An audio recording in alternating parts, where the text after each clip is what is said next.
Mula punla, patubig hanggang pag-ani, tuloy-tuloy ang tulong ng ibinibigay ng National Irrigation Administration para sa ating mga kababayang magsasaka. Ang halimbawa niyan, alamin natin dito.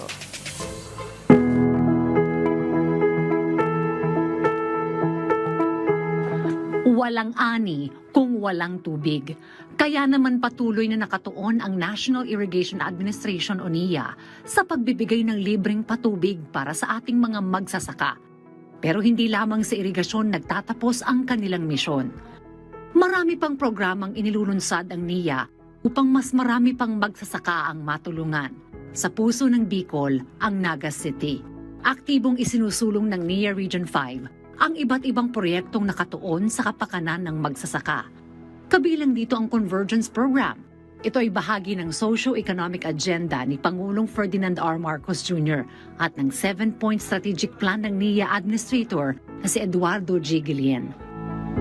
Nag-start yung convergence natin dito noong 2024, no? Early 2024. Nagkaroon tayo ng Memorandum of Understanding Agreement with other agencies. Pasalamat tayo dito sa Bicol. Very acceptable sa kanya, no? 16 national agencies, no, ang nakipagpirmahan sa NIA. Isa rin sa mahalagang programa ng NIA Region 5 ang Condonation Program, kung saan maaring mabura ang utang ng mga magsasaka sa pamagitan ng tamang proseso at pagsunod sa itinakdang guidelines. Dahil sa mga programang ito, mas tumitibay at mas napapalakas ang produksyon ng bigas sa bansa. Dito rin nagsimula ang Bagong Bayaning Magsasaka o BBM Rice, na layong masiguro ang abot kayang bigas para sa bawat pamilyang Pilipino. Ang bigas na ito ay nagmumula sa ani ng mga magsasakang kasapi ng Irrigators Association.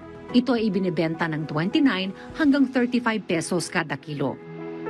Sana huwag tigilan ito kasi sa mga mahihirap talaga nakakatulong ito. Sa patuloy na pagdaloy ng patubig sa mga sakahan, kasabay nitong dumadaloy ang pag-asa para sa magsasaka, para sa bawat pamilyang Pilipino at para sa susunod na henerasyon.